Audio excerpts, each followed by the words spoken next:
One and only megastar Chiranjeevi గారు.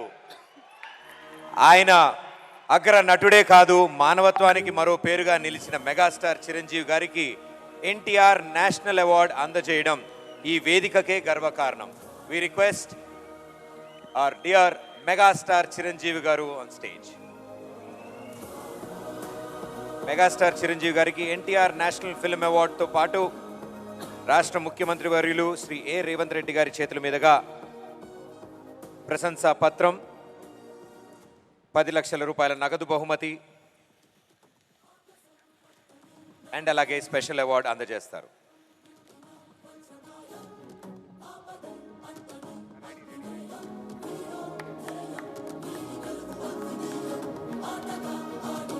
ఎంతో మందికి ఇన్స్పిరేషన్ అండ్ ఎప్పటికీ inspiration our very own megastar Chiranjeevi గారు. Congratulations sir. మా మెగాస్టార్ చిరంజీవి గారిని మాట్లాడవలసిందిగా రిక్వెస్ట్ చేస్తున్నాము సార్.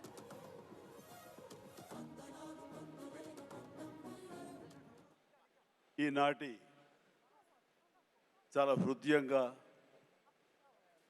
ఎంతో కళకళలాడుతూ జరుగుతున్నటువంటి ఈ తెలంగాణ గద్దర్ ఫిల్మ్ అవార్డ్స్ కార్యక్రమానికి మూల విరాట్ అయినటువంటి గౌరవ ముఖ్యమంత్రి శ్రీ రేవంత్ రెడ్డి గారికి, డిప్యూటీ ముఖ్యమంత్రి మిత్రులు పెద్దలు మా భట్టి విక్రమార్క గారికి, అలాగే మరొక మంత్రివర్యులు జూపల్లి గారికి, నా సహచరుడు, నా ఇష్టుడు, నా మిత్రుడైన లోగన్ నాయకన్ కమల్ హాసన్ గారికి,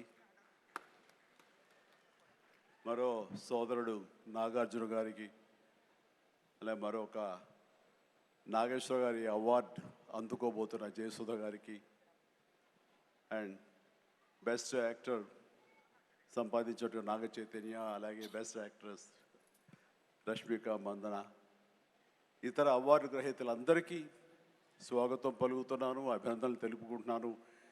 ఈ శ్రీ పరాభవనామ తెలుగు సంవత్సరాది ఉగాది శుభాకాంక్షలు ఇక్కడ ఉన్నటువంటి ప్రతి ఒక్కరికి, ఆహ్వానితులకు, వీక్షిస్తున్న వారికి, రెండు రాష్ట్రాల తెలుగు ప్రజలకు ప్రతి ఒక్కరికి నా మనస్ఫూర్తిగా తెలుపుకుంటూ నా సంతోషాన్ని వెలిబుచ్చుకుంటున్నాను.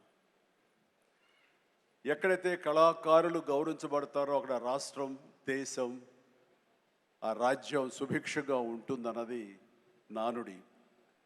దాన్ని సరిగ్గా అర్థం చేసుకుని ఒక సమయంలో కుంటిబడి ఉన్న, లేకపోతే నెగ్లెక్ట్ కాబడినటువంటి ఇదే ఫిలిం అవార్డ్స్ని ఆ యొక్క నానుడి అర్థం పరమార్థం గ్రహించి గౌరవ ముఖ్యమంత్రి గారు మళ్ళీ పునరుద్ధరించి కళాకారులు గౌరవించుకోవాలి, సినిమా యొక్క ప్రభావం ఎంత ఉంటుంది, దాని ప్రతాపం ఎంత ఉంటుంది, ఎంత ఇంపాక్ట్ ఇస్తుంది అనేది తెలుసుకుని ఎంతమందికి ఉద్యోగ అవకాశాలు ఇస్తాయి, ఎంతమందికి ఉపాధి కల్పిస్తుంది దాని యొక్క ఆంతర్యం గ్రహించి మళ్ళీ దానికి పునర్జీవనం పోసి ఇదిగో ఈ రోజున ఇంత బాగా సజావుగా సాగడానికి, ఇంత హృదయంగా సాగడానికి, ఇంత అద్భుతంగా సాగడానికి కారణమైన వారికి ప్రత్యేకించిన మనస్ఫూర్తిగా నా ధన్యవాదాలు సభాముఖంగా తెలియజేసుకుంటున్నాను. సార్, మనం కలిసిన ప్రతిసారి మీరు సినిమా గురించి, సినిమా అభివృద్ధి గురించి, సినిమాని ఎలా ముందుకు తీసుకువెళ్ళాలంటూ, ఈ హైదరాబాద్ అనేది నైసర్గిక స్వరూపంగా ఇది అన్ని దేశం మొత్తంకి మధ్యలో ఉంటుంది, అన్ని రకాల అట్మాస్ఫియర్స్ ఉన్నాయి, అన్ని రకాల అంబియన్స్ ఉన్నాయి, అన్ని రకాల ఇన్ఫ్రాస్ట్రక్చర్ ఉంది as per cinema is concern. కాబట్టి ఇక్కడ ఒక తెలుగు సినిమా కాదు, లేదా దక్షిణ భారత సినిమా కాదు, భారతదేశ సినిమా అని ఇక్కడ కేంద్రంగా ఉంచడం, భవిష్యత్తులో ప్రపంచ దేశ సినిమాలను కూడా ఇక్కడ ఆహ్వానించేలాగా మనం అన్ని అభివృద్ధి చేయాలి, దానికి అవసరట్లుగా మేమందరం సమాయుత్తం అయ్యామంటూ దానికి ప్రత్యేకించి ఈ కార్యక్రమాన్ని, ఈ యొక్క దీన్ని బృహత్ కార్యాన్ని భట్టి గారికి అప్పచెప్పారు. వీరందరూ కలిపి ఈ మధ్యకాలంలో గ్లోబల్ సమ్మిట్ జరిగినప్పుడు అందులో కూడా అంతర్భాగంగా ప్రత్యేకించి సినిమాకి వారు అవకాశం కల్పించి, వారిని ఆహ్వానించి, మంచి చెడ్డల గురించి తర్కించి, చర్చించి, దానికి కావలసినటువంటి సదుపాయాలు మీరు ముందుకు రండి, ప్రభుత్వం మీ అండదండలు అందిస్తుంది, ఇది ఈ రోజున పెద్ద ఎత్తున మనం సినిమాకి పెద్దపీట వేయాలి అంటూ వారు ప్రత్యేకించి సినిమాకి ఇస్తున్న ప్రాముఖ్యతకి మనందరం నిజంగా ఎంతో రుణపడి ఉన్నాము. ఎందుకంటే దీని యొక్క ఆంతర్యం, దీని యొక్క విలువ గ్రహించారు కాబట్టి కేంద్ర ప్రభుత్వం కూడా వేవ్స్ అని మన సాఫ్ట్ పవర్ని ప్రపంచ దేశాలకి తెలియచెప్పాలంటూ మన కల్చర్ కానివ్వండి, మన హెరిటేజ్ కానివ్వండి, మన సినిమా కానివ్వండి, మన క్రీడ కానివ్వండి, మన గ్రామీణకు సంబంధించినటువంటి ఆ వాతావరణం కానివ్వండి, మన ఆహారపు అలవాట్లు కానివ్వండి, ఇవన్నీ కూడా ప్రపంచ దేశాలకి తెలియజేస్తే కనుక దాని ఇంపాక్ట్ అంతా ఇంత ఉండదు. వాళ్ళని ఆకర్షించుకోగలిగితే కనుక ఆ రిజల్ట్ వేరు. అందుకనే కేంద్ర ప్రభుత్వం కూడా ఈ సాఫ్ట్ పవర్ యొక్క ఇంపాక్ట్ గ్రహించి దీన్ని వేవ్స్ అని ఈ మధ్యకాలంలో నన్ను కూడా అందులో భాగస్వామ్యం చేస్తారు. కమల్ హాసన్ గారి వీళ్ళందరినీ కూడా దాన్ని చూశారు. ఎందుకంటే వాళ్ళందరూ దాన్ని చవి చూశారు. కే పాప్ అని ఒక కొరియాకు సంబంధించి, దక్షిణ కొరియాకు సంబంధించినటువంటి ఒక కే పాప్ కానీ, కే సినిమా కానీ, అలాగే జపాన్కి సంబంధించిన యానిమే కానీ, ఇవన్నీ కూడా వాళ్ళ యొక్క కంట్రీ ఎకానమీని ఇంపాక్ట్ చేసి దానికి ఎంతో తోడ్పాటు అందించింది. వాళ్ళ జీడిపి పెరిగింది. కాబట్టి ఇది చాలా తేలిగ్గా సినిమా కదా, ఏముందిలే ఇందులో అనేలాగా తేలిగ్గా తీసుకోకుండా దీని యొక్క ప్రభావంతో మన రాష్ట్ర ఎకానమీ కూడా పెంచుకోవచ్చు.